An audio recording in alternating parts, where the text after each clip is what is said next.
अरे किशन, अगले सप्ताह में हम मुंबई टूर पर जा रहे हैं। पापा को कब लाऊं तुम्हारे पास या तुम लेकर जाओगे उन्हें? अरे भैया, एक प्रॉब्लम हो गई है।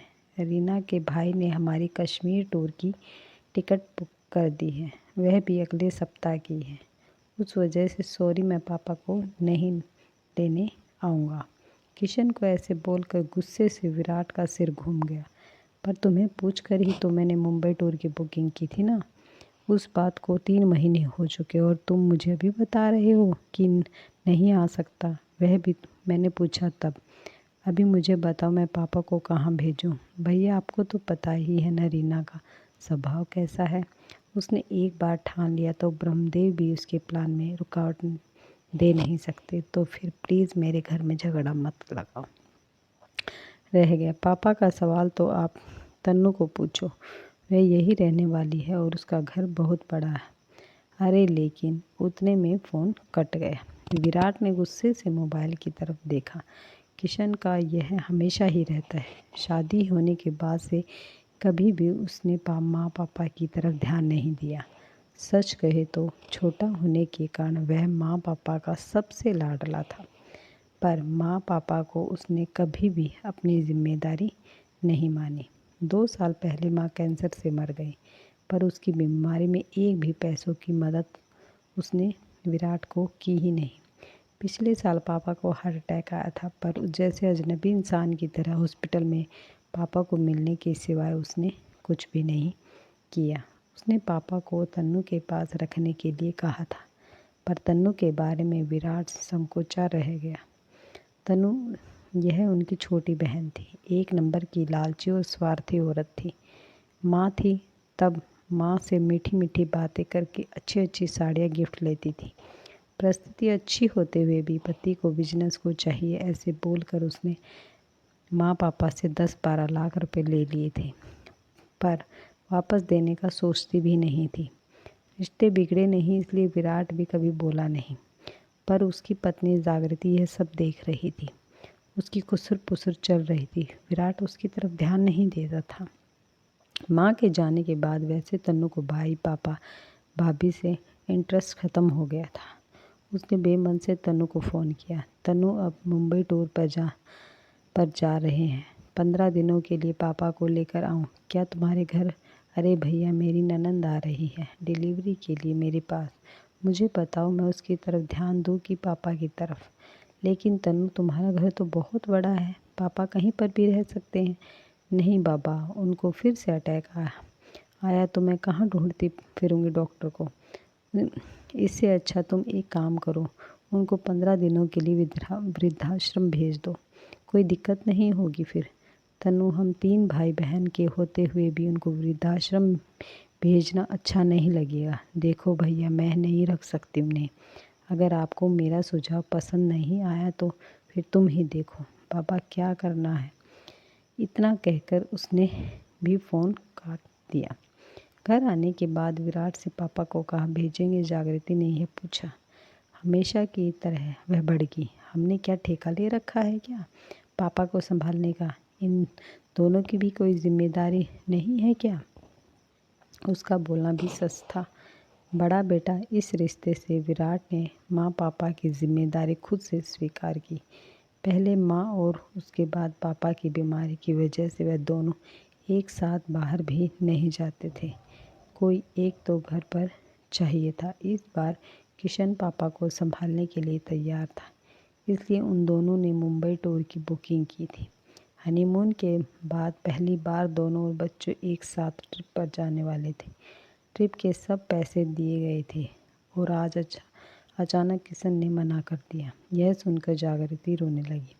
विराट ने उसे समझाने की बहुत कोशिश की, पर मानने के लिए तैयार ही नहीं थी। मुझे कुछ नहीं पता, कुछ भी करो, हम ट्रिप पर जाएंगे ही जाएंगे। पापा को पोता पोती से सब बातें मालूम पड़ी। वह विराट से बोली, अरे क्यों इतनी टेंशन ले रहे हो तुम? मैं अकेला रह जाऊंगा। तुम सब ऐसा क्यों बोल रहे हो? पापा, आपको एक अटैक आ चुका है। आपका बीपी और शुगर हमेशा कम ज़्यादा होता रहता है। कैसे छोड़े आपको अकेला यहाँ पर? विराट सच बोल रहा था, इसलिए पापा चुप बैठे थे। टूर पर जाने के लिए अभी 3 दिन बाकी थे, पर रास्ता निकल नहीं रहा था। विराट को टेंशन होने लगी थी। उसने सभी विकल्प सामने रख कर देखा। अंत में खुद की टूर कैंसिल करके जागृति और बच्चों को टूर को भेज देना ही उसे सही विकल्प लगा।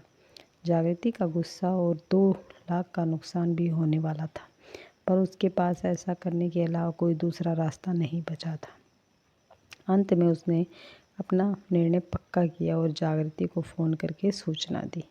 वह तो रोने लगी, पर उसे समझाने की बजाय फ़ोन काट दिया। बाद में ड्राइवर को फ़ोन करके तैयार होने के लिए कहा और वह ऑफिस के बाहर आकर गाड़ी में बैठ गया। गाड़ी ट्रैवल एजेंसी की तरफ ले जाने को कहा। बहुत टेंशन में दिख रहे हो साहब, उसके ड्राइवर धर्म ने उससे पूछा।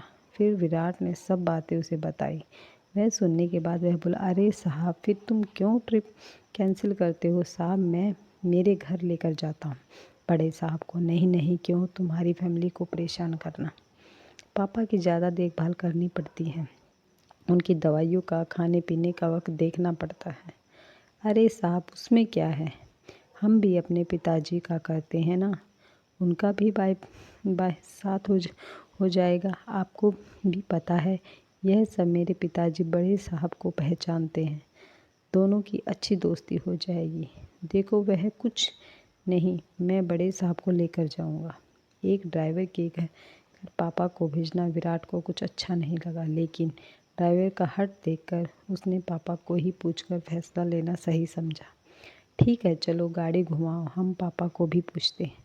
वह रेडी हो गए जाएँ तो मुझे कोई दिक्कत नहीं है। धर्म बहुत खुश हुआ। घर जाकर उसने बड़े साहब से पूछा। पापा भी तैयार हो गए। वह बोले, धर्म के परिवार का कोई दिक्कत नहीं होगी तो मैं जाने के लिए तैयार हूँ। धर्म ने तुरंत घर पर फ़ोन लगाया। बोलना ख़त्म होने पर वह खुशी से बोला, सब तैयार है। मेरे पिताजी को तो बहुत आनंद हुआ है। टूर के दिन धर्म बड़े साहब को लेकर उसके घर में ले गए। बाद में उसने विराट और परिवार को एयरपोर्ट पर छोड़ दिया। घर आते वक्त उसने विराट को विश्वास दिलाया, चिंता मत करो साहब, बड़े साहब एकदम आराम से रहेंगे। टूर के दौरान भी विराट उसके पापा को फ़ोन करके हालचाल पूछता था। उनका हमेशा एक ही उत्तर रहता था, चिंता मत करो, मैं यहाँ पर ठीक हूँ। 16 दिन धर्म उनको लेने के लिए एयरपोर्ट पर गया। विराट ने पापा की पूछताछ की। मज़े में है, बड़े साहब बहुत धमाल की, दोनों बूढ़ों ने धर्म बोल रहा था। वह सुबह उठकर मॉर्निंग वॉक पर जाते हैं, फिर दिन भर पत्ते और शतरंज का खेल खेलते थे, फिर शाम को मंदिर में जाकर भजन कीर्तन सुनते थे। उनकी तरह जेठ नागरों के साथ चौपाटे पर बैठकर बातें करते थे। 3 दिन पहले बड़े साहब को थोड़ा बुखार आया था, शुगर भी थोड़ी बढ़ गई थी। फिर उनको अस्पताल लेकर गए, अभी वो एकदम ओके है। हमें छोड़ने के बाद लेकर आना पापा को घर पर, एक दिन रहने दो ना साहब, उनको बीमारी की वजह से उनकी मेहमान नवाजी रह गई थी। अरे अभी क्यों करनी मेहमान नवाजी, इतने दिनों तक तुमने उन्हें संभाला, वह क्या कम है? ऐसा क्यों करते हो साहब, अपने घर आने वाले मेहमान को मेहमान नवाजी किए बिना कैसे भेजे? और यह मैंने संभाला, ऐसा बोलो मत, मैंने कुछ ज़्यादा नहीं किया है। बड़े साहब ही अच्छे से रहे हमारे घर। अच्छा बाबा, ऐसे बोलकर विराट ने उसे हाँ कहा। दूसरे दिन शाम को पापा घर आए। वह बहुत खुश दिख रहे थे। उनके हाथ में एक थैली थी, पैंट शर्ट का कपड़ा, टॉवल, टोपी थी। वह देखकर विराट बोला, अरे इसकी क्या ज़रूरत थी धर्म? नहीं कैसे साहब, बड़े साहब को ऐसे ही भेज देता मैं। उतने में जागृति ने विराट को अंदर बुलाया और कहा, सुनो जी, उनका एहसान मत रखो, 5-10 हज़ार उसे दो। विराट को वो सही लगा। धर्म के घर जाकर उसने 10 हज़ार उसके हाथों में दिए।